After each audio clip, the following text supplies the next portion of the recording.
Good morning, good morning, good morning, everybody. It is the Lumberjack Landlord here with you on a Father's Day.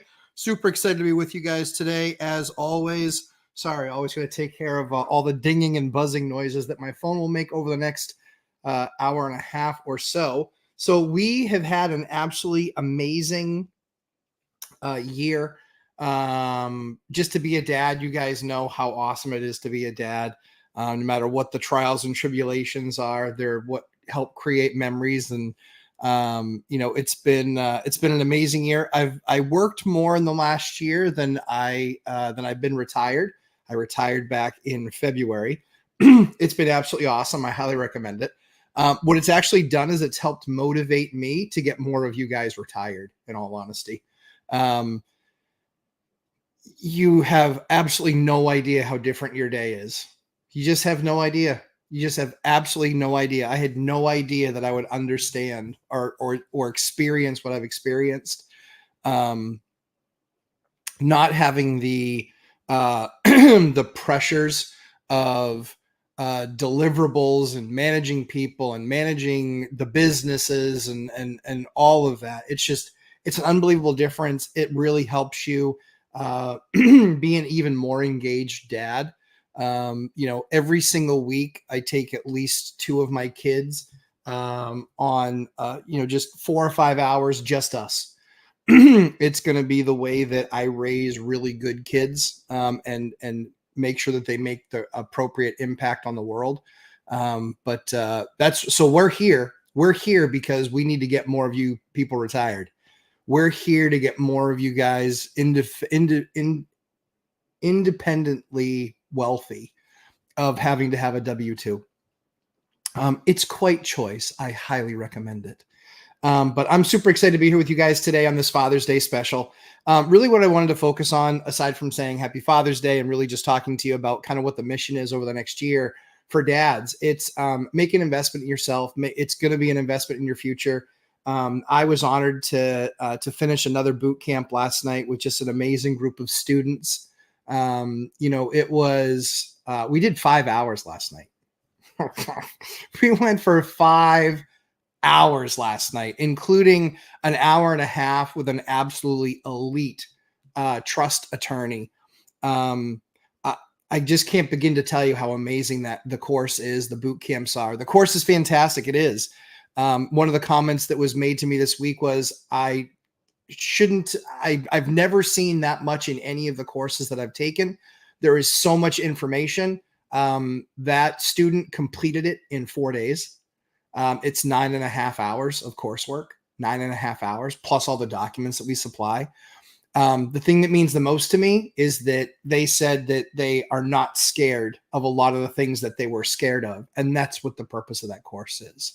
It's to demystify it. It's to take away the smoke and mirrors. It's to take away all the things that scare us and give you confidence that it can be done. There is a process and that you can overcome. So I want to get more of you guys retired this year. I want to help do whatever I can to get more folks retired this year. It was absolutely amazing. Yeah, Robert, I sent out a message in the group. That was the best we had. You'll still have access to the recording. It was 5 hours. No one's going to watch all 5 hours again until we have it all time stamped. But now we're in the process now of going through I say editing. It's probably not the right word, but I'm not that guy. So we're just going through now and taking every single boot camp lesson that was between 2 and 3 hours and time stamping it with the topics that were discussed. The reason that we do that is because we want to make it very easy for somebody to roll through that's been through the boot camps, for somebody that's been through the boot camps, for them to be able to find the different topics that were discussed. That way they can hear what the question was that was asked and hear what my answer was. And, I answer in a way that really does lend itself to how I'm managing my business, how I manage my business. I never give advice and say, you need to do this. I say, this is what I've done. Might be what you're doing. And then we kind of go from there. So that's where we want to get people to be that much better investors.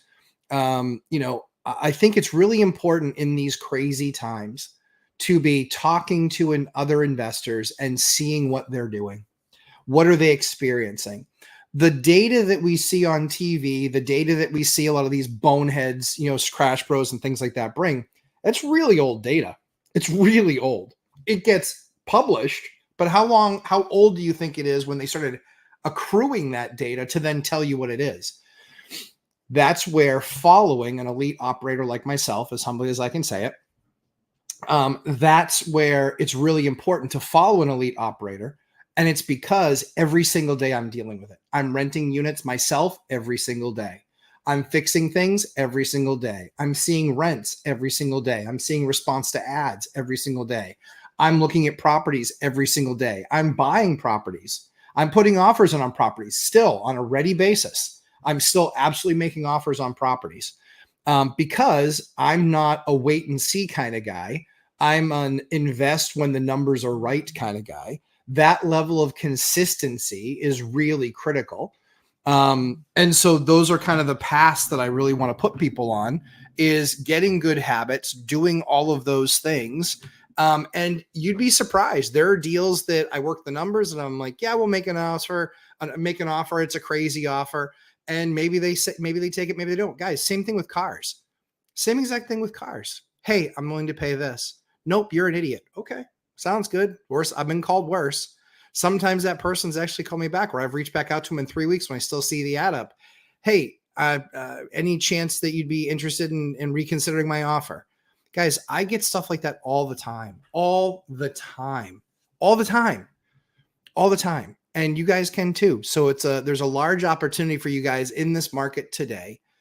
But audit your network. It's one of Zoob's rules. Audit your network. Be sure that when you're talking to people, I just believe in auditing your network in kind of a different way, which is I want people that are actively engaged, actively doing deals, actively talking to contractors. George Gammon, who I think George Gammon is awesome. And I actually, I followed him a little bit before I met Simon and Hyder, an uneducated economist. So I listened to him a little bit. And now I listen to him more and more. What's really funny is he did a live stream last week and he talked about how hiring a handyman is $20 an hour. Where? In Cambodia? Like $20 an hour handyman. What are you kidding me? They don't exist. Especially with any level of skill. So what I think is really important is as we listen to the markets, as we listen to these big time successful people, the market's different now. It's very different. It's just very different. The fundamentals of how you buy property are still the same, which is it needs to cash flow. It needs to be it needs to be something where you have a vision in sight for it for the next 12 to 18 months and what you're going to do with it. All of those things still remain the same. What has changed dramatically is the conditions under which we're buying today. You see the number of price cuts. I still believe I still believe my call is right. I think it's a 10 to 20% decline. You see the number of price cuts that are happening. Now, are they coming off of crazy all-time highs? Yep, they are. Are we seeing a reduction? Or do we still see a slow market? Sort of, but not really. We're seeing a really fast market on stuff that's kind of medium minus. On the stuff that's medium plus, that it's literally like two worlds in opposite directions. And that's what I'm seeing. So let's talk a little bit more about like rents and things like that. So in rents, I'm actually seeing increases still. For existing tenants, we decided for most of them, we're going to leave them this year because we raised them last year. So we'll see how that starts to go in 2025. We're seeing a number of tenants that haven't seen raises in years because we were buying these assets, from bad landlords. And so we're working with those tenants to say, hey, over the last year, we've put a lot of money into the building. We've given you a nicer place to live. And so we want to talk about what do you think is a fair price? Some of them come back and say, well, I think already what I'm paying is too much. I said, okay, sounds good. I understand. Here were the comparables that we shared with you. We know that we can get that. And so, we're going to give you a notice to vacate then. We're going to give you a price increase. Usually what we do is we do a price increase just because we just say, okay, well, we disagree. We're sending you a letter for this amount that your rent's going to increase. Guys, this is a market. This is the way that it is. And for all those troll idiots out there who sit there and go, this is just completely unreasonable and you guys are just gouging. No, if somebody hasn't had a price increase in 6 years, or 4 years. We had one that hadn't had a price increase in 10 years, not on our doing, previous landlord. They just sell the building because they weren't making enough money to be able to maintain it. And then all that tenant did was complain about how badly maintained it was. We spent the last year and a half maintaining it, doing a bunch of really nice things in the unit. Guess what happened? We had to raise the price. It's unbelievable, right? How the two are correlated is just completely beyond me. So I think what's interesting is as we see these market rents changing, whose rents are continuing to go up? Section 8 continues to go up. We just got $1,970 for a 2-bedroom out of Section 8. So why would I charge the market $1,600? Why would that make sense? Why? Tell me why that would make sense. Why would I charge the market $1,600 when Section 8 is paying $1,970, $1,970? A $370 difference. Obviously, over the course of the year, what are we now talking about? We're talking about $4,500 difference. $4,500 difference. Interesting. So I should give you a $4,500 discount because we're so close. Because all my utilities haven't gone up. Because roofing isn't 50% more expensive than it was 5 years ago. Because siding isn't exactly the same. You know, I mean, guys, this is why price is inflation. Welcome to our world, you know? So I think it's really important over the course of the next 12 months that you have a plan for how you're going to raise rents. You're likely going to see, if you're going to see what we saw, what we've seen is plenty of activity around the ads, fewer qualified. People that got stimmy checks and blew them and now have a car that they can't afford and other things that they can't afford. Yeah, they're going through it, but I got news for you. It's self-induced. If you were one of those selfish jerks who spent all your money on yourself and decided to upgrade play systems and cars and things like that, I know you hate me. Troll in the comments. I don't care. It doesn't make a difference to me. Fact of the matter is that you made stupid financial decisions and you're going to keep on making those decisions until you figure out that, you know, finances don't just take care of themselves. So, you know, I expected this to not be a video where I sit and offend, but it's going to be a video where I'm sure people are offended. Don't care. The fact of the matter is that this is the opportunity for investors to get that much better at what they're doing. You need to make sure that your ads are written in a way that's driving a lot more people to the ad. One of the things that we teach in the course. You need to make sure to be properly vetting your tenants. Again, one of the things that we teach in the course. What's really interesting is, so we have done 3 evictions this year. 2 of them were, one of them was a tenant that was on housing that lost her voucher. Big surprise. She couldn't keep up with the rent, but she lost her voucher. And so we ended up having to evict her. You know, the second thing was, I think what's really interesting as well is, the other eviction that we did was basically, you know, a bunch of inherited tenants, horrible attitudes, you know, entitled, rent was raised. And then they said I couldn't raise it that much. Show me the law that says that it's raised to that. And if you don't pay, then I'm going to evict you. And so that's where we ended up. And then the other one was actually a mom that we gave a chance to. Horrible idea. Guys, that is the mistake I've made far too many times. Trying to help people, and it burns me every single time. Every single time. She actually said that her credit was as bad as it was because of the divorce that she was going through. Okay, I can believe that. Show me a little bit of the evidence. Shows me a little bit of the evidence. Makes $90,000 a year with her alimony, child support, and her jobs. $90,000 a year.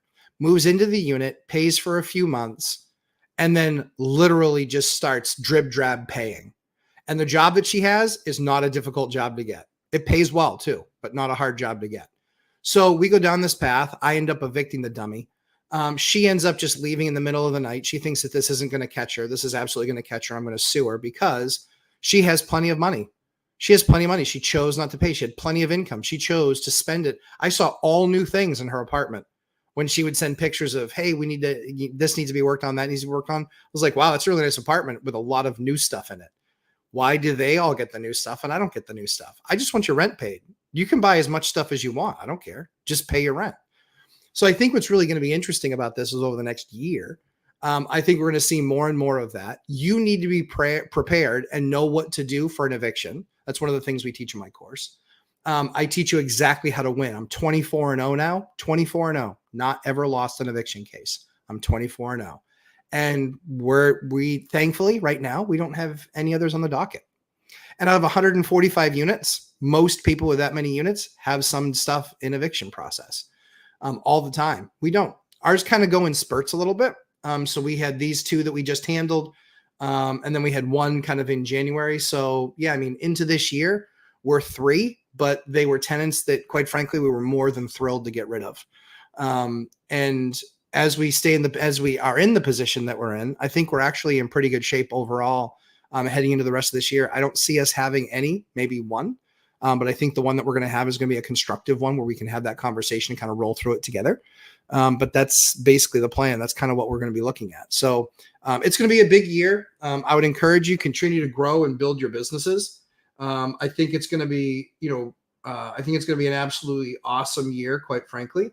And so, yeah, I think it'll be, I think this year is going to be fantastic for people that are prepared.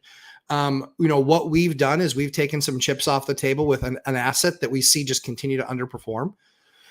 And that is we have some single family homes. They just underperform. And quite frankly, I don't even care what the debt is on them. I don't even care. I think some of the debt that we have on it's like 4.25, maybe. I just don't like the asset. That money that's locked up in that asset, I can do a whole lot more with elsewhere. And if I lever them, it's still just a stupid single family house. And that single family house is not going to make me enough money to cover pulling more money out. It just makes no sense. I'm better off selling the asset, especially at where I believe these entry-level homes or these median minus homes, I believe these are, starting to peak. I really do. In our area. And I think our area, it's like I always say, real estate is hyper local, but that's what I see continuing to happen in this market. With the sale of these 4 properties, 3 properties, is it 3? It's 1. So 1, 2, 3, 4. So it's 4. With these 4 properties, we'll probably create 7 figures in cash with these properties, which means that buys me about $4 million worth of assets. So if I can create $1 million, that creates me $4 million. Well, what on the assets that I have, what's the net income there? I think the net income I want to say is like $5,000 a month, maybe the net income there, maybe $6,000 a month.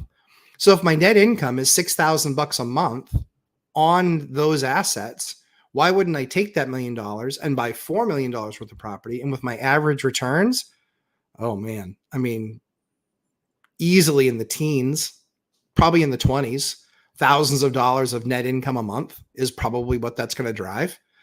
Why wouldn't you? So it's one of those things where being a bigger landlord, I have more options, admittedly, than a smaller landlord does. However, you guys still have the option of, does it make sense to sell this asset now?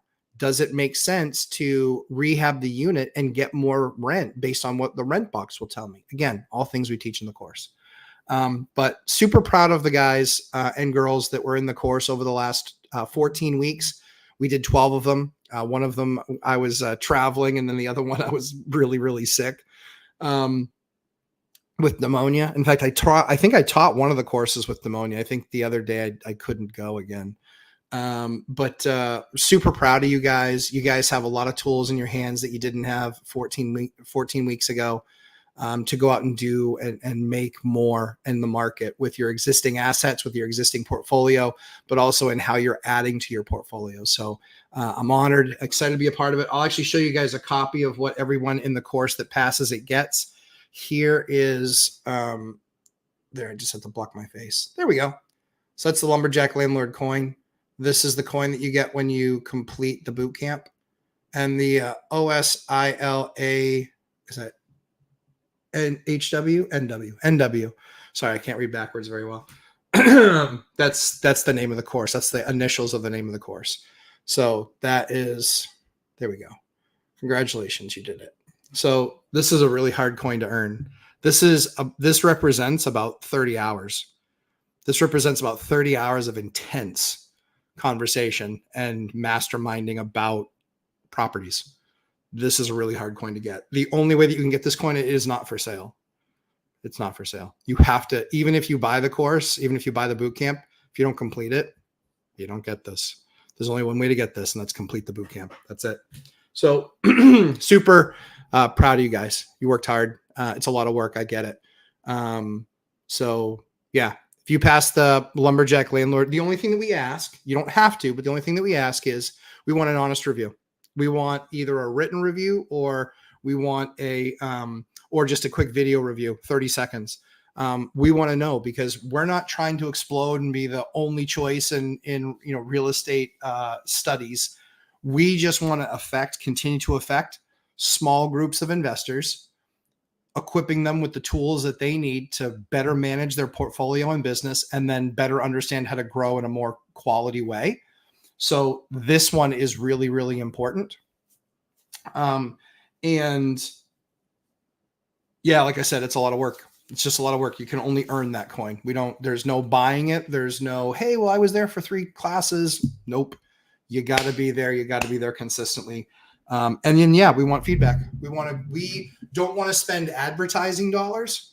That's why you don't see anything. We're not advertising anything. We don't want to spend ad dollars. What we really want to do is we want to take any momentum that creates from those ads and from those reviews, and we want to put that back into students where we're providing more, we're spending more inside the course to create more value for you guys in the course.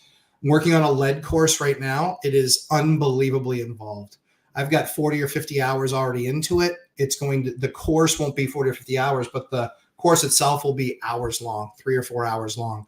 I'm going to take you through step by step, every single thing that I went through with my lead orders, how to work with the state, how to work with inspectors, how to work with the contractors, how to work with the tenants, literally step-by-step playbook on how to manage a lead order from start to moving the tenants back in, completed with all clean lead results. So that is a critical part of what we're going to offer in this course. And like I said, it's worth its weight in gold. One lead order, $84,000. Another lead order was $59,000. This is how expensive these things are. This course is going to be a couple $100. And if you're already in the Lumberjack Landlord course, you get it for free, because I want to give you that value. So, all right, enough about that. Let's get into some questions. Let's rip. All right. Terry Flood, happy Father's Day. You as well. Robert, happy Father's Day. Thank you very much. I appreciate that. Yes, remember to hit the like button always. Josh Burdick, good morning, sir. Old REI guy, happy Father's Day to you as well, Frank. Appreciate you. And your lovely wife, Cynthia. Ryan Husser, happy Father's Day, Matt. Hope you had a great day today. Thanks so much. Yeah, we'll spend some time with the kids. Woke up, true fatherdom of six years old and younger. The 3-year-old woke up with an earache, brought her to urgent care, double ear infection. So I spent time with the other 3 kids while mom was doing the double ear infection thing, got her medicine. She's kind of up and rolling, and so we'll see how that goes. So Marina, hey, good to see you, Marina. Happy Father's Day. I appreciate that. Wealth Building Journey. Good morning, Chester. Happy Father's Day. I appreciate that. There was a boot camp last night. I thought it was over. You'll still get the chance to watch the video. It's out there. I sent a message. That's the one thing. So we use Mighty Networks. We're trying to find a way where that better connects with people and get people more involved in the community, because once you're in the community, it's everybody can talk about everything. What we didn't like about Facebook was it was in the world of Facebook. We want a place where you guys can kind of get away. And even if you spend just 10 or 15 minutes there a week, you can read through the comments and the updates and projects and deals and things that people are posting. We wanted to have that community for you guys. And what we also like about it is that we can deliver more modules of trainings, not for an additional charge. And so keeping people kind of in that community. So that's what we're excited to do for you guys. Let's see. Robert, that's why I didn't look. I was endorsed with a bathroom floor repair that got rotted out by the toilet. Yep, I remember that. Used the 3/4 plywood and shimmed the very low spots. Yep, with quarter scrap glue on. Yep, for my baseboard cover up. Worked like a charm. Nice and flat now. Well done. Good project. Congratulations. That's the kind of stuff that we talk about in the boot camp. Robert's been in a couple of our boot camps. Absolutely great student of the game, watching and creating value in his properties. We talk a lot about construction stuff because that's what this game is. You're going to have to do construction stuff, or you're going to have to know what has to be done and then be able to assess a value to that. We don't expect that every single person is going to be grabbing a hammer and doing the work themselves. What we do expect is that every single person will either A, want to do it themselves, or B, they'll want to price it with a contractor. What we do in that group, in that boot camp, is we talk about what things like that should cost. We talk about roofing and what that should cost. We talk about trusts and what that should cost based on your specific circumstances. We talk about banks and what they're looking for. I've had special guests. We had an SVP or an EVP from a bank talk about what the banks are looking for in lending products and how to work with banks. We had a roofer on just recently that talked about this is the price per square. And if you're using this material, it should be this. And if you're using this material, it should be this. And if you're doing it in the design wise, hey, if they're not doing it this way, they're doing it wrong and they're shortchanging you product. We did the same thing last night with a trust attorney, same exact thing. He basically said, here are the things that you need to make sure you have prepared, but you need to be talking to your accountant. You need to be talking to about things with your family, but talking through that trust piece, that, building a trust and what that means. Also the LLC. I mean, come on, guys. Like, if you've been watching me or Dion long enough to know, the LLC is just silly. It's just silly unless you actually have partners. So that's the kind of stuff that we talk about in the boot camp. Laura Samaniego, thank you very much. I appreciate that. Have a great day, Laura. I'm excited to have you here. Pallavi, good morning, everyone. Happy Father's Day to all. Pallavi, I agree. Happy Father's Day to all. Robert Finelli, you aren't raising your normal rents, but I am assuming you will raise Section 8 up to what you will pay. Yes, absolutely. On people that we raised rent last year, we're not raising it this year. On people that we raised rent on 2 years ago, we're still having conversations with all of them on raising their rents. We're letting the market tell us what the market is. As we see stuff hit the market, I still want to be able to give my tenants a deal. But if right down the street, a 4-bedroom is $3,200 and I can do $3,000 and they don't leave and they're happy and they're good tenants, then let's do that. Let's do that. That's a good idea. Let's do that. Dion, what's up, buddy? Happy Father's Day, pal. Robert Farinelli, I have a Section 8 tenant lease up for renewal 9/1. How should I go about the renewal to get the new numbers? Should I stay month to month until new numbers come out? So it's a dangerous game. You can certainly do that. It's the risk you run. So what Robert's talking about is the new numbers usually come out in September for what you can up the rents to in January. So what you're really looking at, Robert, is if it expires 9/1, what you're really looking at is you'll have the numbers sometime in September, but then you'll have to give 60 days notice. So it'll be October 1 to November 1, November 1 to December 1. So they'll be getting that price increase either December 1, or you can give them that number for January 1, because maybe those numbers won't take effect for your housing authority until January 1. So it's a dangerous game only because, are they a happy tenant? Do they want to renew? Does that mean that they then have a higher financial burden for their unit? So that's where the risk comes in. However, the challenging piece is that you could do that, but then they could also, if let's say they only will take effect for January 1, well, then you have to give your notice November 1. They still only have to give you 30 days notice. You have to give them 60 on a price increase.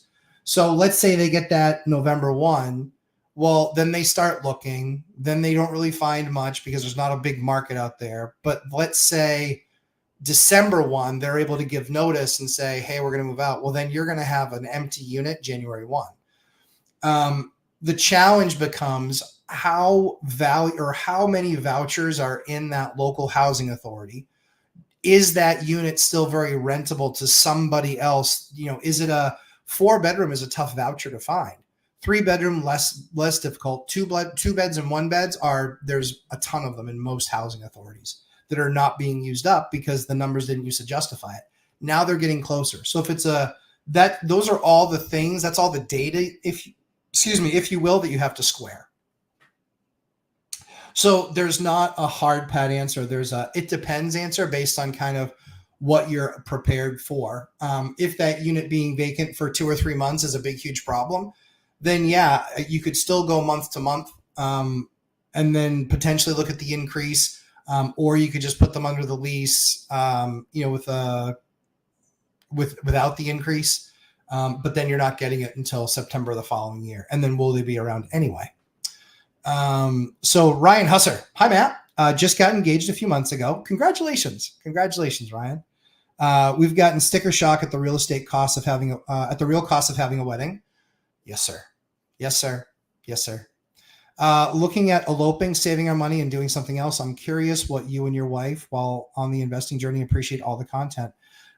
We actually, Ryan, you bring up a really great point. Congratulations on tying the knot. It's fantastic. I would absolutely, if I did to do over again, full disclosure, if I did to do over again, and I've talked to my wife about this too, I would never, ever, ever, ever, never, ever have a big wedding ever again. Nope. Never do it. We did it on a budget. We had 120 people that were invited to our wedding, and we did our wedding for about 14 grand. That was 17 years ago. We did all of the work. We did all of the work, all of it. Cheap invitations, mailing them out ourselves, all the design, all the everything. We GC'd our wedding. We didn't just hire a wedding coordinator. Oh, no. We GC'd the entire thing. And it still cost us 14 grand. That was one of the biggest mistakes we ever made. Yep. We were so financially strapped. We were listening to outside influence of, well, you have to do this and you have to do that. Okay. Do you have a check to write? Then stop talking. Yeah. So that's what we see often. So I could imagine 120 person wedding now. You're not going to do that for less than 20 grand, I would assume. I don't know how many people you're planning on having a wedding, 20 or 25,000 bucks. Don't do it. Don't do it. Don't do it. Don't do it. Don't do it. Nope. Don't do it. Nope. Don't do it. Don't do it. That's what we did. That's what we would have done. We would have changed everything. That $12,000, it easily cost us at this point with 17 years ago, that 12 or 14,000 bucks easily cost us 120, 150,000 bucks at this point, because we had to beg, borrow, and steal to get that money. That could have gone to far more valuable things. We could have eloped, taken some friends, or just called some friends and said, hey, listen, we don't want any wedding gifts. We're just going to elope. So we'll make sure that we get a group discount on the rooms, and we'll pay for the rooms, but healthcare or flights on you guys. That's what we want to do. That's what we should have done. That's absolutely 1,000% what we should have done. Yep. So hopefully that helps you. But yeah, we wouldn't. I would never do it again. Wealth building journey. Finances, like one's retirement, won't take care of themselves. True story. Old REI guy. Hey, Matt, what would you sell versus do a 1031? Great question, Frank. Great question. So here's what I would tell you. Long-term capital gains. So for me, it's a little bit different because I now don't have a big W-2 income. I don't have any income. The only income that I have is from the properties. And so now I don't mind having income, paying that 15% long-term capital gains. And keeping that money. If there were deals out there that I loved, that I thought I could do, I might still do a 1031, but I'm not seeing a lot of deals that I would just kind of jump into. You save that 15% in taxes. And so overall on the $1 million+ bucks, it's, might be 150,000 bucks. But if I'm overpaying for assets that don't actually really cash flow, and I'm just paying down that debt that much more with that money, it's going to have to be a winner that way, if that makes sense. And what I mean by that is, if I'm just paying 150,000 bucks off the cuff and I don't have any obligation to spend it any way I want, then I'm actually gambling. Yep, I'm gambling that the market will have that correction that I believe it's going to have, and that I'm going to get things at a discount that I can't get at a discount now. That's the first thing. And that's not only going to be the value or the price of the properties going down. What it really is going to be is a combination of the price of the properties going down and the interest rates going down as well. I don't believe that's going to happen in 2024. I believe that pricing will go down for housing. I believe that interest rates are going to remain largely where they are. They might shift downwards, but unless we have a really big issue, they're going to prop those things up through November, right? So what I see happening is I see 2025 being a bigger year of correction. I thought that I could clip it by the end of 2024 with getting the median price down. The median price did go down. It went down in Q4 and beginning of January. It went down about 8.1%. Median house pricing went down about 8.1% in January. Now, then we hit the spring season and stuff starts ticking up, and now it's going to go back to, I think the number was like 416 or something like that, and it got as low as 379. Says the Federal Reserve chart that I watch for median house pricing. Now, will we hit that correction over the summertime into the springtime? Again, I believe it comes down to jobs and job losses. That hasn't really, heavily increased yet. But again, I think they're propping up the numbers for November. And so, will November, whatever it is, 4th or 6th or whatever it is, will that be able to collapse in another 60 days? I think that the market will trend downward. I think that they're not going to get to a rate cut before then. They might have one at the very most. I don't think it's going to be like a 0.75 or even a 0.5. Inflation will likely react. So again, that's just what I'm thinking. That's what I'm putting through my business. And so the idea of the idea of the 1031 is that if I can get it into a like kind asset, and I believe that I'm still getting something that's significantly cash flowing.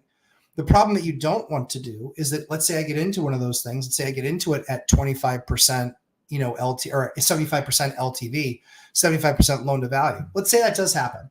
The challenge that I'm going to have is that if that property goes down 10%, like I think it might, well, I got a problem. I'm not underwater, but I'm not in a place where I can pull any revenue out. I can't pull any equity out of the asset. And now I'm minus 10 points on the asset. And for a duplex that I might pay $500,000 for, that's minus 50. Now, is that a big deal in the grand scheme of things? It's not. I'm not saying that. But what is my better deal? My better deal is, okay, I'm at 7% on that debt and I lost $50,000. Well, now what that does is it freezes me from being able to refi that asset. If I want to refi that asset, guess what? I'm going to have to pay 50 grand in to refi the asset because they're still going to want to see a 25% or 75% loan to value. In fact, when economies get bad, guess what? Their ratios change. They might go down to 70%. They might go down to 70%, which now means which now means I need to come up with that much more money to put in this deal just to get it to normalize. That's a problem because I don't want to be spending my cash doing that. Now that's going to be to get from maybe a 7 rate to a 5 rate, right? So that will adjust my payment downward, but I'm having to then bring $50,000 to the table to go down the 2 points. And then what's that difference in payment? That's where I can take all of the mess out of the equation. If there is a great deal that I can put any of those deals towards, I can change it up and go 1031, 5 days before I'm supposed to close. If I see something hit the market and I can put in an offer and see if it's accepted. And if it is then accepted, then I would just change the track and I go 1031 on that stuff. But that's the problem. That's where the issue lies is right now I'm not seeing any of those deals out there that I love. The deal that I just did, so I did a deal 35 days ago, 40 days ago. That was actually, no, was it that long? Yeah, 46 days ago. Yeah, 47 days ago. So we did a deal 47 days ago. It was 10% down, 5%. 5% seller financing. 10 years, 5%. But even better is if I'm still paying, if I'm current on my payments, I can actually extend for more years. That's value to me. That's value to me. So yeah, huge opportunity. Give me just 1 second.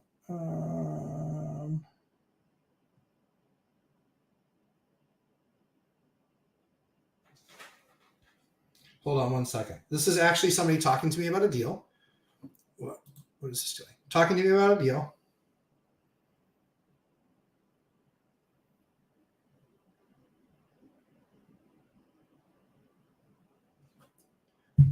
And I told them that they wouldn't win the deal.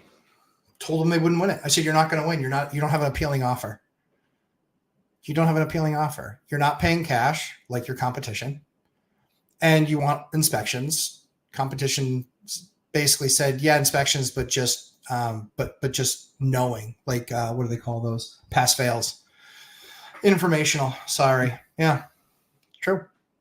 So Frank, long story. That is the answer. That's why no 1031 or versus just a sell is, you know what, that having that income, and I can also balance off that income with other losses and depreciation and things like that. So yeah, that's why. Chester, very cool coin. Thank you. I appreciate that. Yeah, I designed it myself and got a very limited number of them because honestly, I don't know how many more boot camps I'm going to do. I love the boot camp and I love doing it, but it's a lot. We do 2 or 3 hours every single week for 12 weeks. That's a long time. And so, yeah. So from that perspective, that's kind of that. Let's see.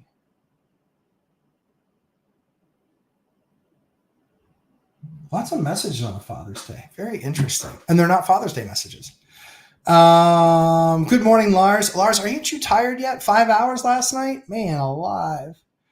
Happy Father's Day, Lars. Yes. Welcome journey. I'm good. I'm getting ready to take a dog for a walk and listen to the stream. Good to have you, Lars.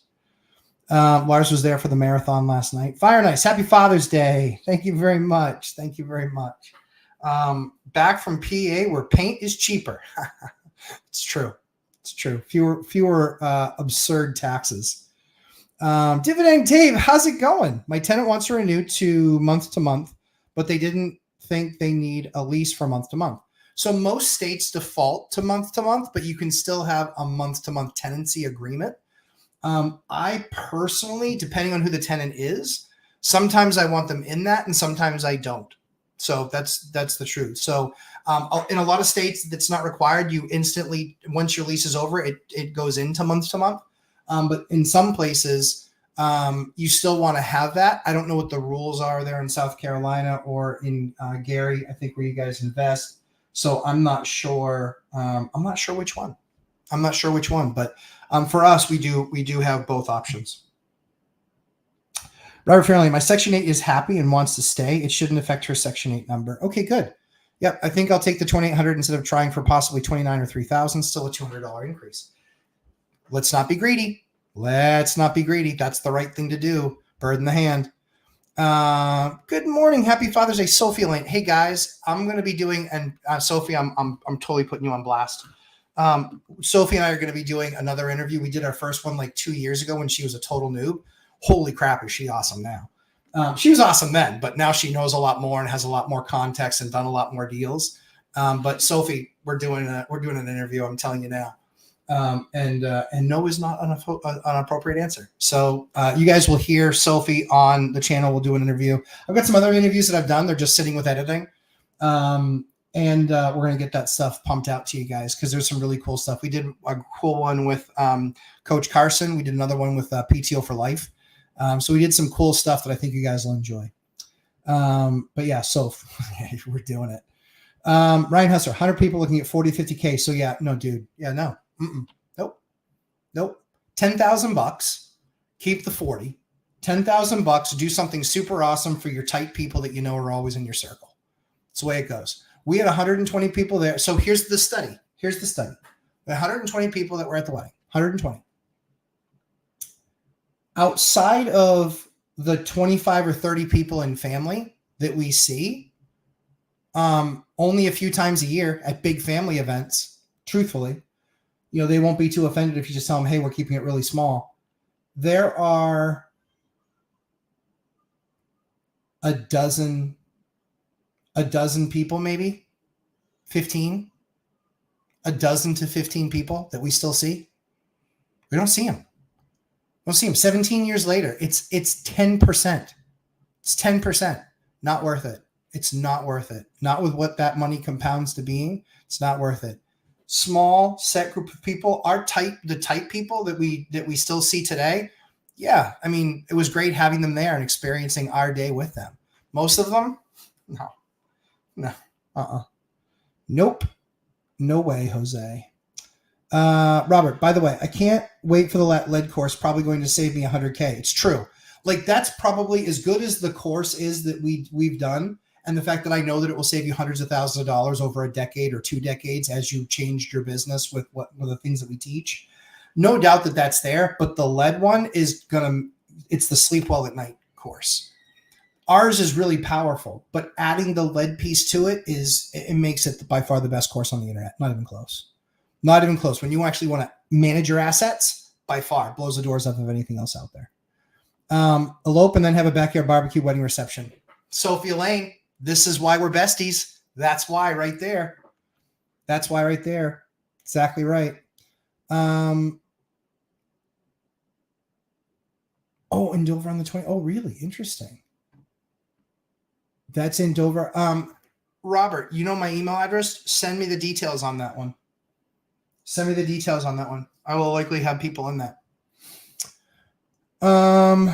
Lars, my wife and I did our wedding in a church for $3,000 and glad we did. Yeah, so we still got married in the church. The reception's always the issue. We should have done something like, if we were going to go that big, we should have done something like potluck or something like that. But we didn't leverage what we needed to and what we should have with church. I agree. Hey, Marcus Shiro, happy Father's Day. Appreciate that, sir. Appreciate that. Laura, I increased rent last year and I'm planning to increase rent again. Binder strategy. Love that. I'm still under area rent average by about $200, including housing authority. Yeah, I think absolutely. What we do in our portfolio is not what we tell everybody to do in their portfolio. You can kind of see, I still want to be a bargain over market, but I'm not going to be a bargain to Section 8. Section 8 is the floor in my market. So largely speaking, I kind of want to be a little bit more. That gives me also some flexibility that if somebody from Section 8 applies, I can then contact housing and say, I'm not going to take that little of a number, but I will take this number. And then it gives me the opportunity to get more for the actual asset for the rent. That's the better plan. So well done, Laura. You're exactly right. Lars Nielsen, for context, our wedding was in 2003. Our wedding was in 2007. So yeah, inflation is well on its way. Scott Coleman, happy Father's Day, Matt. Great videos this week with Coach Carson. Hey, thanks so much, Scott. Guys, check out Coach. Guys, so I never really ask you for a whole lot. Here's something that I do need from you. I would like it if you guys would go to Coach Carson's channel and actually watch the video and then comment, because I love working with Coach. I've worked with a number of YouTubers where the stuff hasn't seen the light of day because I didn't like working with them. But there's a lot of stuff, or there's some stuff that I have done with people that I actually really enjoy Coach Carson. I understand his message. I think it's right. I think he's a good guy. I think he's a good investor. I think he's honest with his people. So I would tell you, if I would ask you, please go over, watch the video. You don't have to watch the whole thing. It's about HVAC systems. I share all of the things that we've done, what he was looking at with his project. And then there was another one on maintenance tips. Go over there. You won't see my face, but go over there, check it out. One of them was on HVAC. The other one was on maintenance tips. And then there were only 2 videos. They were in the last 90 days. Go out there, comment, please. I love working with Coach. I want to work with him more, and I want him to see that we bring value to his community as well. So please do that if you can. I would really appreciate that. Let's see. Robert Fernell, I really hope you're right, Matt. I want to be wrong about my $1 million $1 million Manchester triplex call. I want a triple decker at a discount late this year, early next year. Yeah, like we've talked about, I don't see Manchester getting to $1 million on tries. They're already squeezing at 750 and 8. They're already having a tough time getting that number, and that's completely rehabbed in the right area. So yeah, I don't see Manchester hitting $1 million on a try. Not unless, global calamity and awful things happen and rates are back down at 3. Well, then you're buying the income, and at 3%, that makes the asset worth $1 million. At 7%, they're having a tough time at 750 and 8. They just are. So DNL Nunn, hey, welcome to the channel. Appreciate you asking a question. Sorry, it took me about 10 minutes or so to get to it. I go as fast as I possibly can. But thank you. Without an LLC, how do you protect your properties from liability? Great question. LLCs don't protect your properties from liability at all. So anybody that's telling you that is factually incorrect. There's a concept called disregarded entities, which actually qualifies in many states that they don't even recognize LLCs, number one. Number 2 is they can do something called pierce the veil, and the average time that it takes to do that in a courtroom is about 7 minutes. It's really easy to pierce the veil. It's not hard at all. I've talked to 3 attorneys that have had their LLCs breached and pierced and left them liable. So LLCs provide you 0 asset protection. And I will argue any attorney on that any day of the week, all day long. They're wrong. Factually, they're wrong. That's the first thing. Second thing is the way you actually protect your assets is, number 1, common sense. Most important thing, we talked about this with an attorney last night in the boot camp. Basically it's when you get notified that there's an issue, take care of it. If it's a maintenance issue, make sure it gets taken care of in a timely basis. Number 2, make sure that you have good insurance. Cover your asset with quality insurance and more than what the minimums are. A lot of people have 100, 300. I have 300, 500 on a lot of my assets. The reason for that is I want to make sure that the insurance company knows and believes that this is worth fighting for. And it's not this, smaller thing. It's a much bigger number that they're exposed to. They work in their own best interest. Their own best interests are to protect the house when it's 500 grand. When it's 100, they're more likely to just write that person a check and then tack on the extra rates to you. And then lastly is have an umbrella policy. Have all of the products that you have. Make sure you have a good mix of insurance products. And then on top of that, have an umbrella policy as well. That is a far better protection, than an LLC. An LLC protects you zero.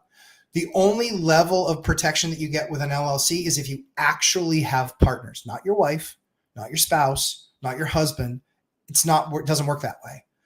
If you and a actual partner, somebody that doesn't share bank accounts with you, somebody that you're not married to, that's not your spouse, if it's, a true business partner, then an LLC can help protect you because that veil can't be pierced. And that's kind of the idea. But you actually get absolutely $0 of protection with having an LLC. What it does do is it increases what having an LLC does for your real estate business is it increases your costs. Basically, you're going to pay more money for your debt. You're also going to have to pay more money to form the LLC, and then you're going to have to pay more money to manage the LLC when it comes to taxes, annual renewal reports, and all that wonderful stuff. So that's why I rail against LLCs because I experienced it. I worked with my attorney and went through that process. And Dion talks about it all the time. It's a fantastic video on how he rails on LLCs. But yeah, LLCs is not the way to do it. It's a cottage industry that people are talking you into something that you absolutely don't need. Robert Fernelli, do you think if the economy gets bad, this 5% owner occ on 2 to 4 will go away? No, I think that number will increase. That's what happens. When the economy gets bad, people stop buying those single family houses and start cozying up to the idea. 5% meaning like what you can get a loan for. No, I think that they're trying to create and put that stuff in place now as the opportunity to get people to stop looking at single family homes and start looking at different assets that they believe. And the funny thing is, it made all of that stuff even more scarce, fly off the market where it existed. The day that they did that, the day that that Fannie Freddie made that program where it was 5% down for a multifamily owner occ, I made millions of dollars like that just by owning the right asset. That's how that worked. Matt, have you done land trusts? I haven't done land trusts. I understand the value of the land trusts. It's not a strategy that I've gone down yet. Nope. We're going to investigate them more and more, but and I do understand some of the perks of it. But it is it's definitely more of an animal to manage than a normal trust. It's definitely more of an animal to manage. When you're working with city government and how you do that process, it's a lot more documentation. It's a lot more kind of work, if you will. Hold on 1 second.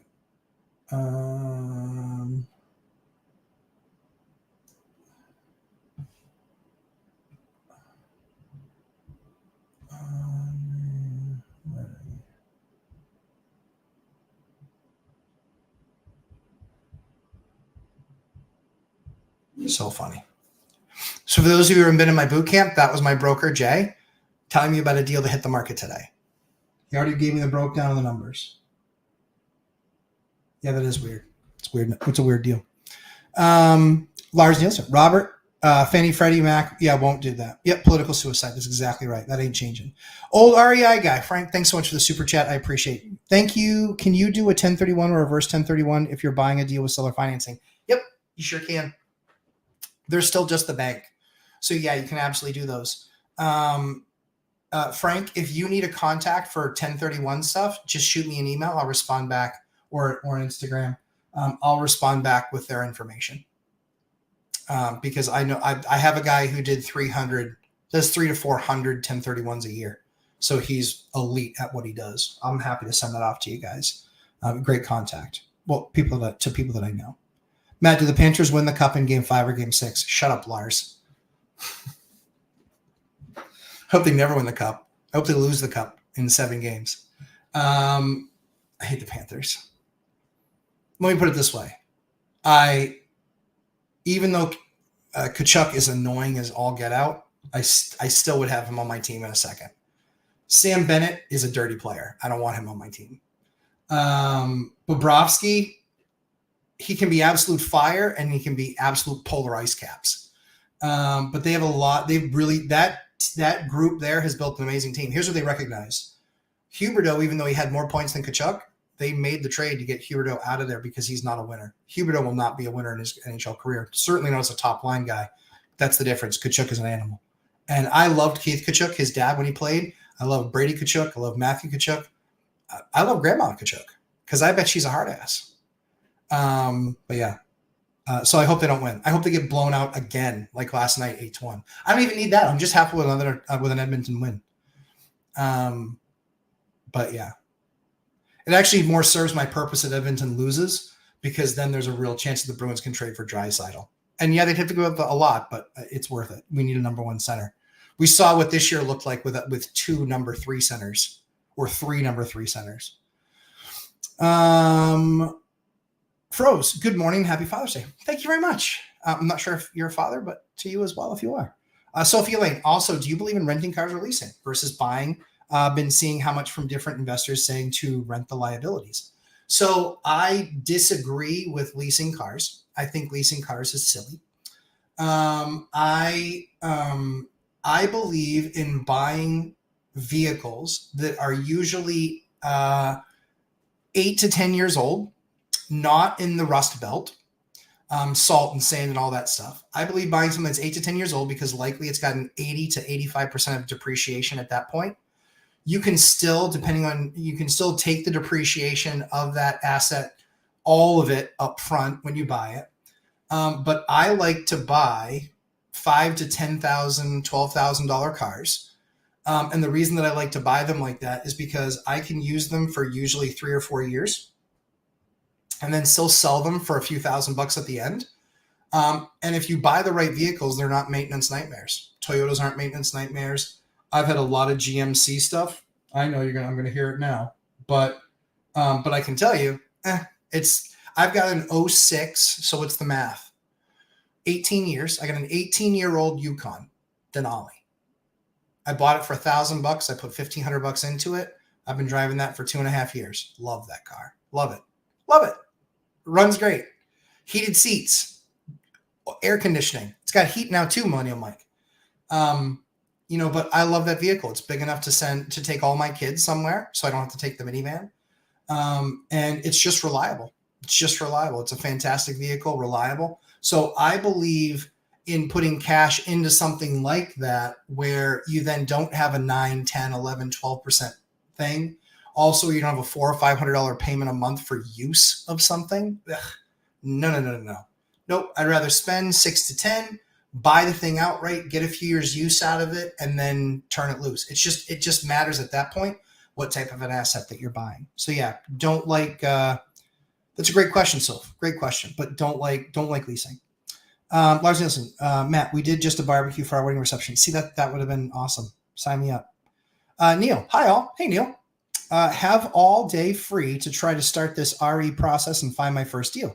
Congratulations. So one of the things, Neil, real quick, one of the things is a full day all at once. That's a lot. Maybe that's the way you kickstart it. Cool. But the most important thing you can do is 20 minutes a day. That's the most important thing you do. Every single day, the best investors are the ones that understanding what's going on in the market, because then you start to get a feel for what's happening in your market and what the pricing needs to be. So you really need to so it's great if you're doing that as kind of a kickoff, great day to kick it off because it's Father's Day, you do what you want.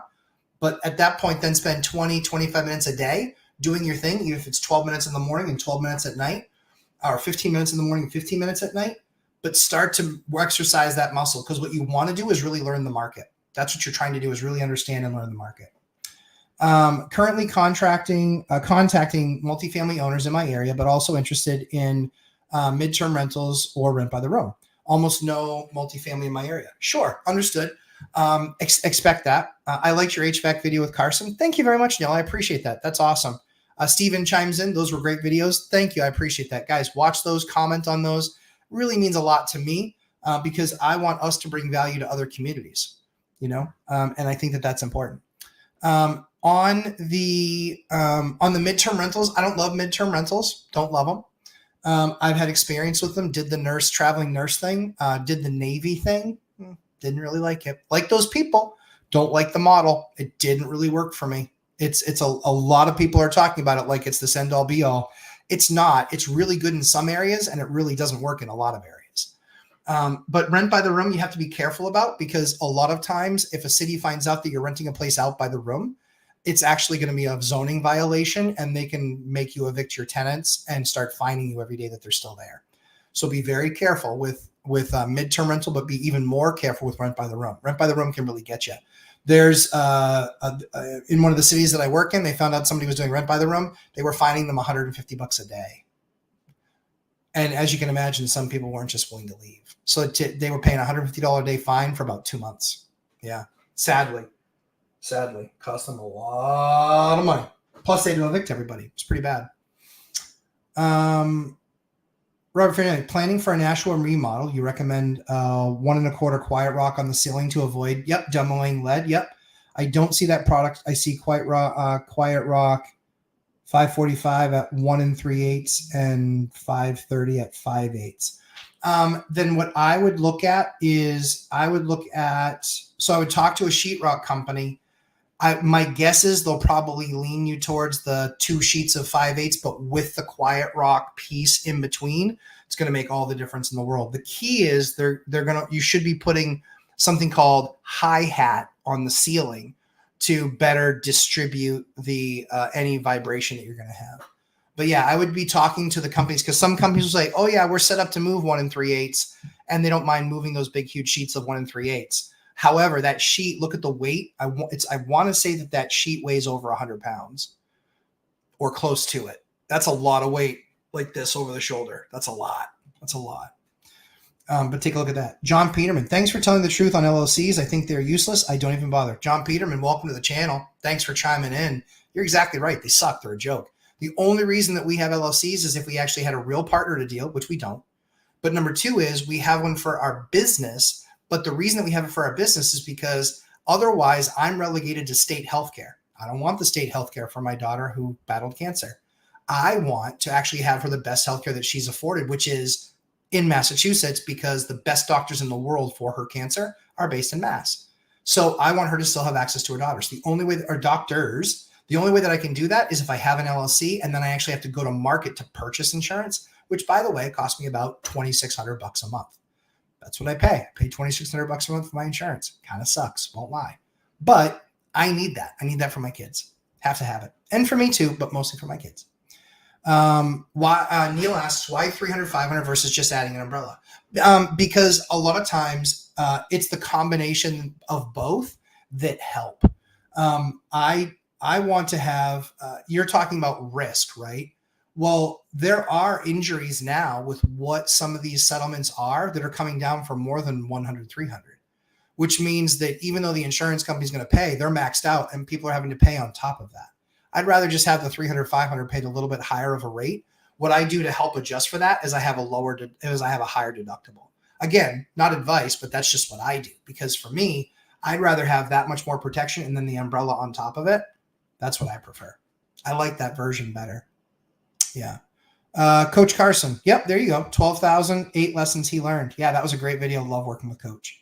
Dividend Dave. If you go month to month without a lease, how do you even them with no lease if they don't pay, destroy property, leave their stuff there? Because they are still a month to month tenant, and the laws or rules still apply.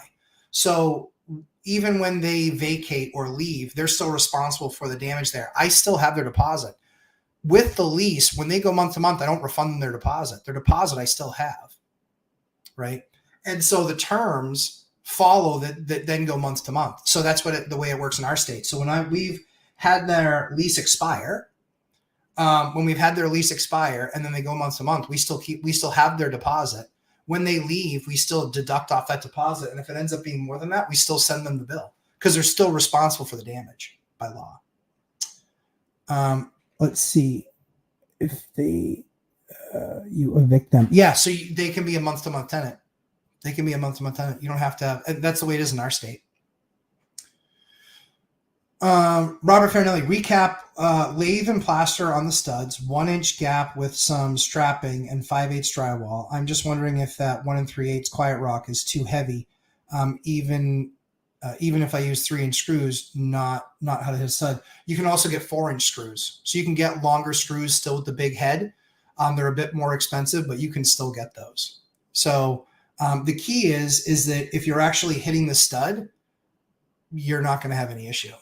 That's the only time you'll have an issue is if you're not actually hitting the stud. That will become the problem because that weight's not going to pull out. So long as it's a bigger bodied screw, still coarse, and still has a good size head on it, you should be fine. Trade Better 99. Happy to be here. Thank you.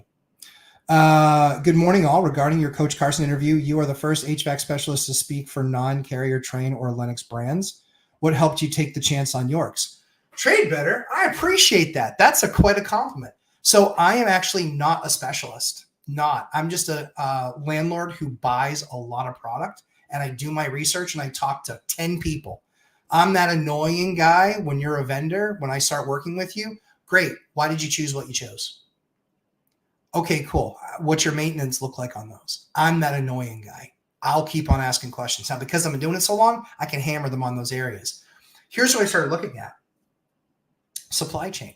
That's a big thing. Supply chain. I need to know that I can get the parts and pieces. Big thing, right? I got to know that I can get the parts and pieces. Number 2, service. How many people in my area service this stuff? And how busy are they? I call them and just say, hey, I'm just trying to, qualify and get somebody to potentially look at repairs for this stuff. And by the way, this is the stuff we teach in the course. But here's just a little snippet. I just needed my system checked up on. How far out are you to be able to do maybe a service? And if all 4 people I call are 6 to 8 weeks out, do I want to use that brand? No. So when I call everybody, I want to find somebody that says, oh yeah, you know what? I can probably squeeze you in next week. Or you know what? Yeah, 2 weeks, I definitely can come over and see it. Or if it's an emergency, like, hey, it stopped working. Yeah, you know what? I can't get any there sooner, anything than 3-4 days, like in the summertime when it's AC. But that's what I did. And so what made me take the chance on them, I loved how you put that, because it's true. What made me take the chance on them was talking to a number of guys, seeing their availability, seeing their parts availability, seeing how they're supported in the area. I have not looked back. My York products are phenomenal. They run great. When we have a central air system, we use York. It's period in the story. And we have some of the A22 stuff. We have some of the 22 stuff. We have some of the 410A stuff. We're waiting to see what kind of the next maturation is, but we do have 410A. We do have a decent amount of 410A stuff. So far so good. Trade Better, appreciate you very much. Appreciate that. Flavio, good morning, good sir. Master Coach, I appreciate it. Thank you so much. Another great student of ours in the Lumberjack Landlord Program. Great to have you. Can you review how you get construction loans? Yep. Is there a standard type of construction loan I should look for? Should I talk to my mortgage broker? Or you shouldn't talk to your mortgage broker. You should be talking to banks, number 1. Number 2, how do I get them? It's the first thing is that they're going to say we're going to do an as is and an as complete. This is what we're going to value the property as is today in this appraisal, and here's what the value is going to be as complete. What you have to have is you have to have a budget that says, here's what I'm buying it for. Here's what I'm going to put into it. And then here is what my rents are going to be. And then be able to back all of that information up. That's how I get my loans for construction. It's literally that simple. There's not a lot of smoke and mirrors there, but that's how you actually get a construction loan.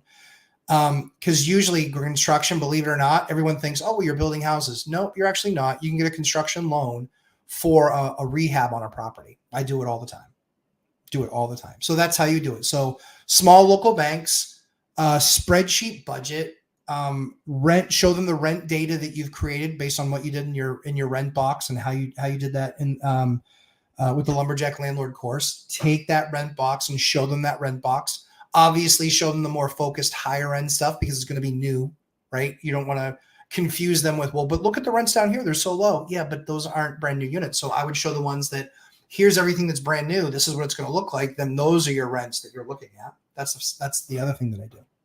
So yeah, so that's powerful. Oscar, good morning. Happy Father's Day to all. Thank you, Oscar. You as well, if you're a father. Scott Coleman, Matt, how can I receive that 1031 information you just spoke of I'm in the market for this. Yeah, I'm like next year. Next year is Red Wings here. The Red Wings are awesome. Let's just put that out there. Of all the teams I'm concerned about in the market in our division, it's the Red Wings. The Red Wings are a really good team that is very young. And you have Steve Yzerman, the greatest GM in hockey, period. He's the best evaluator of talent in hockey, period. They win every year with their draft, every single year. Like Dylan is getting a little bit old, which is funny to say because he's still in his, I think he's late 20s, early 30s. But the core that you guys have assembled for defensemen, for goalie prospects, for guys like Lucas Raymond and people like that, holy cow, that team's going to be scary good. Yeah, they're going to be scary good. Yep. As far as the 1031 information, you know what, guys? I'll just share it. No, that's a bad idea. Send me an email, lumberjacklandlord@gmail.com. Send me an email. I'll then just be able to cut and paste to anybody that wants that information. But if I don't know your name, I'm not sharing that information with you. Scott, you're certainly on the list. I'll share it with you. Neil, you're certainly, anybody else that's here on a regular, we're happy to do it. Neil, the umbrella policy required you to carry 300 on your property insurance in order to qualify for an umbrella. So they certainly do those as well. Or you just you end up paying the rate higher in the umbrella. So I forgot that part. But for me, like I said, I want the property to stand on its own. That person that has that risk, because they're the first 300, 500, I want that one coming out of them. Yep. Neil, I'm currently targeting a 7-year-old Toyota Lexus right now. Love that. Definitely a sweet spot. Still reliable. 50% depreciation through cars used to appreciate more. Yes. So that's the challenge with Toyotas. You could even go later. You could go 10 years because Toyotas depreciate really slowly. They just do. They're really slow in depreciation. But look at like a brand new Escalade, right? $165,000 Escalade right now. You can buy a 2021 Escalade for $70,000. 3 years, the thing's down 60%. That's how crazy it gets. Look at like a 2018. I looked at a 2018 for like 31 grand. Insane. Robert Farinelli. Oh yeah, Matt, the CVT in my Nissan Versa CVT is getting really bad. Yep. So my buy box should be 5 to 12K, Toyota, Hondas, and what else? Take it slow, make disrespectful offers, find the one guy. Nailed it. Somebody's been through the boot camp twice. That's what we're talking about. Yeah, I think that's the right thing. I really do. I think that's the right thing. Yep. I don't love Hondas. I don't. We have a Honda. Don't love it. The service kind of blows. That might be just our local dealership. They kind of blow. They take forever. The Honda servicing is crazy expensive. They wanted to like replace the rear brakes. It was like $900. We took it to a local, same product and parts, and it was like $400. So don't love that. Yeah. Who needs to sell and get a deal? I'd like to sell and get a deal. Ned talks. What's up, Ned? Good to see you, pal. I'm selling to get a deal. Exactly. That's exactly right. Lars, I like buying Toyota hybrids between 110 and 130,000 miles. Running into the ground after 100,000 miles, the hybrids become cheaper than regular and last longer. Guys, do you see the mindset? Do you see the mindset of the investors here that are taking the boot camp? They have a different mindset. That's probably what the problem is. You guys have a mindset that's a winning mindset. You know, I will have a flashy car, but it's going to be paid for by my assets, throwing off cash flow, enough to choke a donkey. However, the idea is that we're always looking for value in everything. That's one of the tenets of the Lumberjack Landlord course is value. Neil, thanks for the warnings on Rent by the Room. Definitely looking at zoning and rules. Yes, Neil, it is a great thing when you can do it. However, if it's not allowed, it makes it a challenge. Then you need separate roommate agreements and things like that, which make it a more challenging thing to manage. Your better bet is finding what the number of large units are in your area. Like for me, I own over 20% of the 4-bedroom units and bigger in my area. Because I own over 20%, I help set what the pricing is just by market conditions.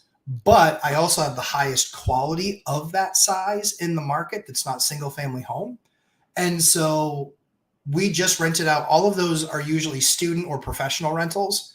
They all rented out in between May and June and they all rented out for more than what they did last year. So, because there's not a lot of them. Yeah, 150 bucks times 60 days. Yeah, $9,000 exactly. It was a lot of money, and it cost them money to evict all those people. Like when it was all said and done, I wouldn't be surprised if all of the bill was 20 grand. Thoughts on removing popcorn ceilings or painting popcorn high ceilings matte black? Oh, that's aggressive. So for me,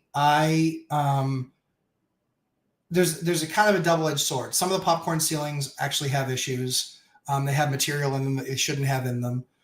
Or that is bad if it has it. Largely speaking, if it's a safe ceiling, like something from the 80s or 90s, but it's still popcorn or something like that, you can just spray that thing down with water and it will start to sag and get heavy, and then you just do a nice clean scrape, and then I can just paint the ceiling, or I can even texture it with doing like half moons. This is the motion too. You actually grab the trowel and you do a half moon like this. And when you do that half moon, it gives you a nice shape on the ceiling. A lot of times in almost all of our places I'm looking up now, they're almost all smooth sanded. Matte black, interesting. I've never seen it. I've never seen it in one of my rentals. I don't think I've seen it in anybody else's rentals. So I don't know what that would look like. When you do one that way, send me a picture. But if you're going to go black anyway, why not just leave the popcorn? I don't know. Yeah, I'd like to see a black ceiling. I've never done a black ceiling before, but I certainly would like to. Fire and Ice. We pay almost $1,200 a month with high deductible and no special anything. Excellus Marketplace. Yeah. And so that was the other thing too, is even using the state was going to still be over $1,000, but I didn't have access to all the best doctors. So, thanks for the turd flavored lollipop. No, thank you. Joshua Melby got under contract this week on 2 duplexes next to each other with almost 4 additional acres behind it. Congratulations, Joshua. That is fantastic. Seller is executing a 1031, so we got a good deal. Even better.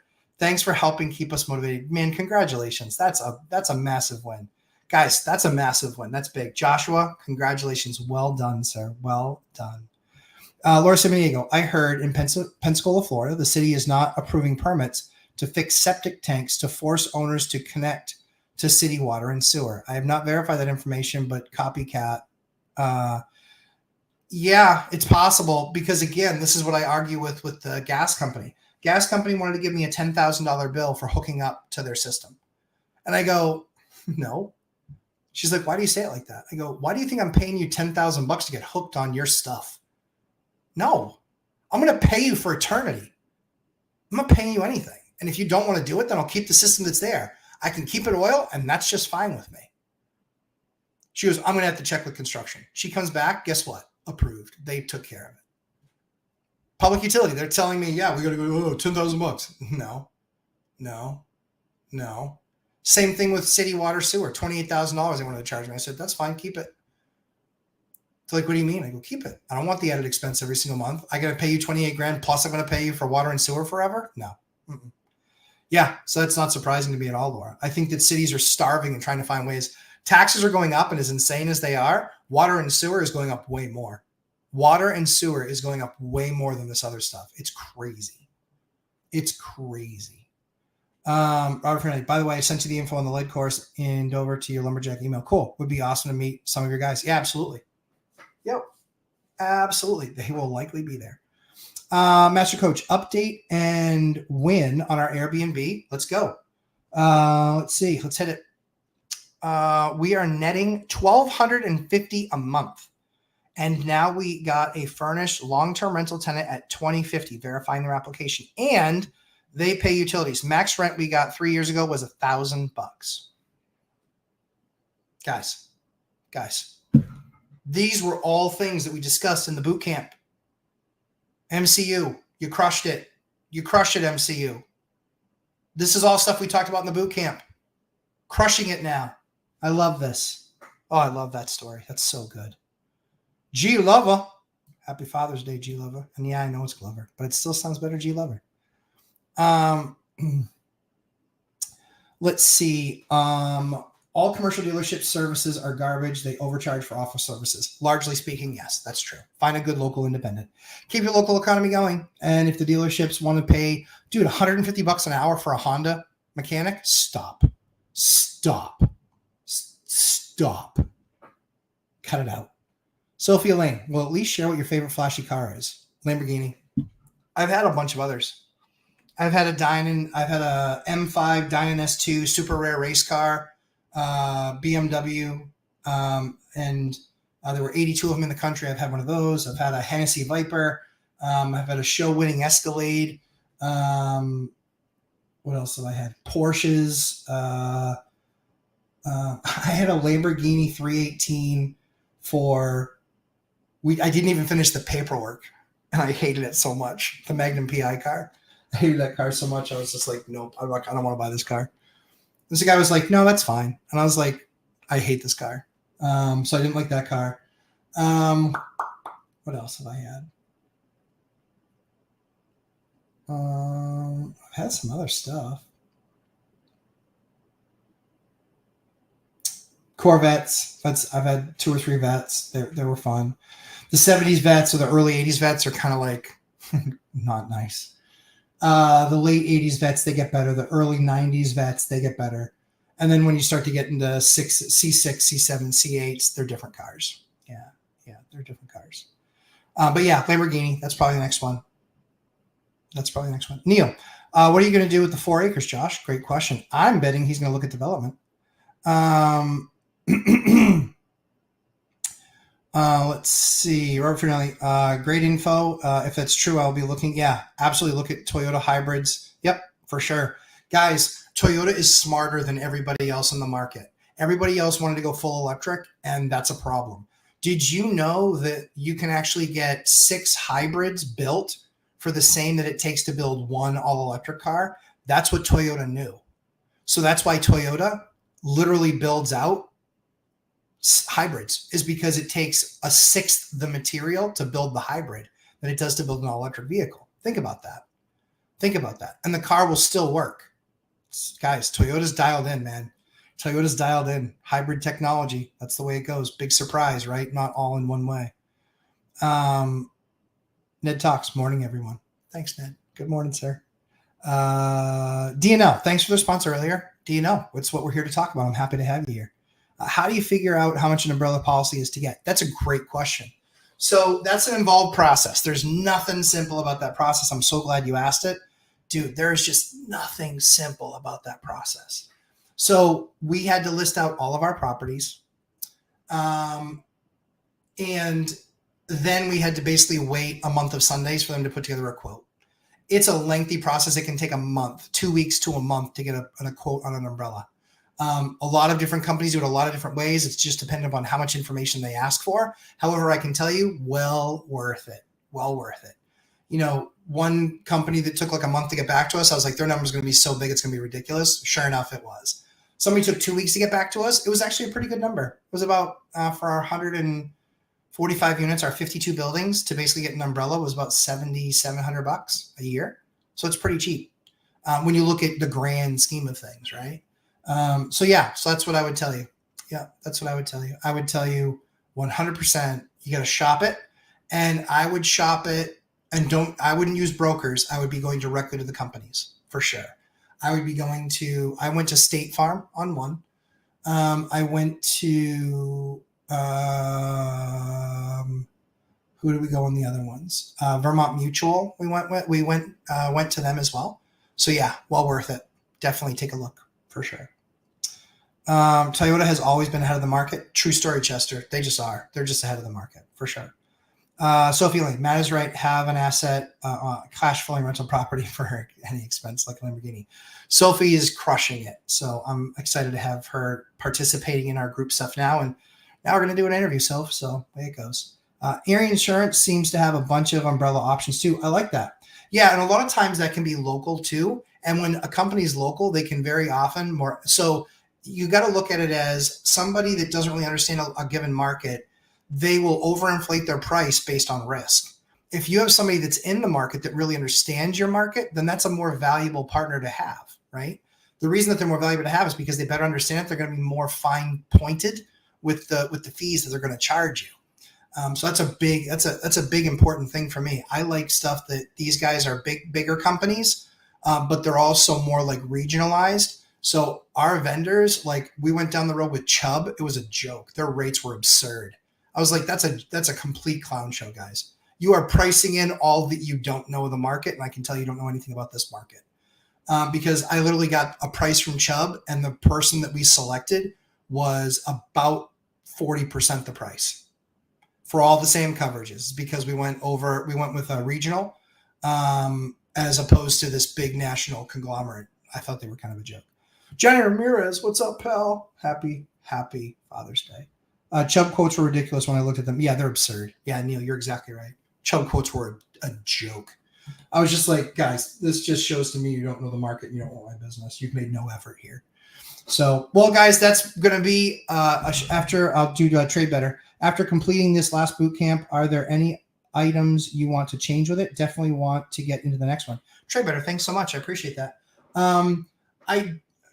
Change comes from you guys telling me what you want to change.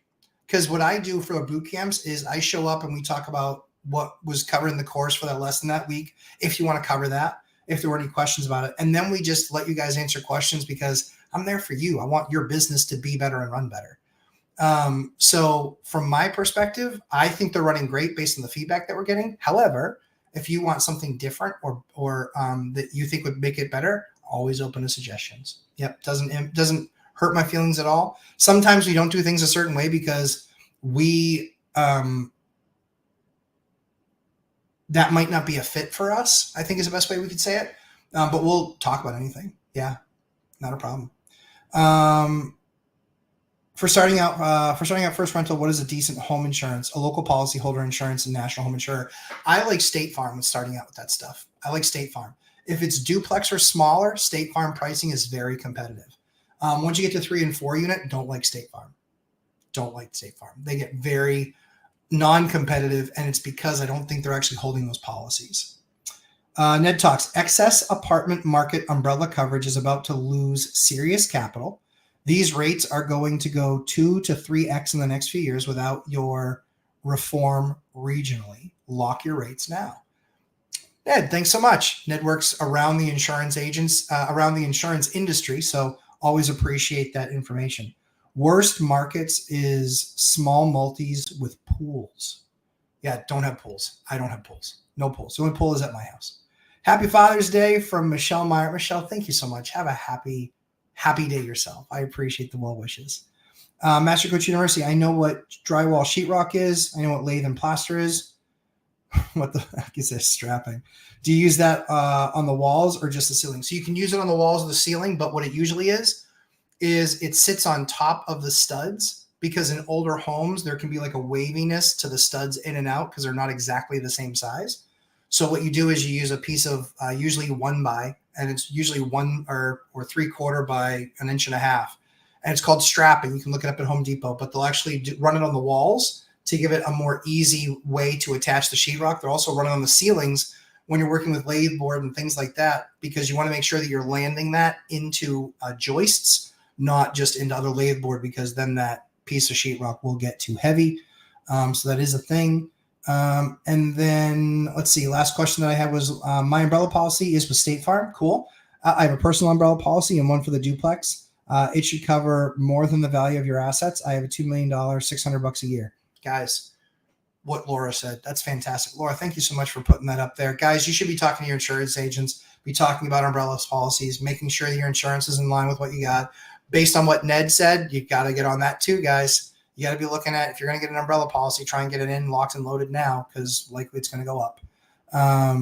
But yes, that is what strapping is. So hopefully you guys have an absolutely fantastic Father's Day. For those of you who aren't fathers, that's okay. That's okay.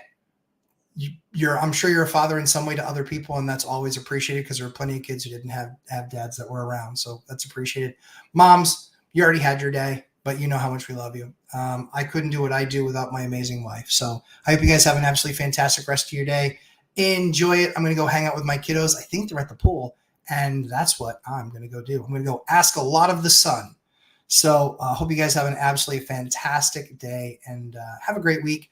And we'll see you here in the next one. Appreciate you guys. Take care.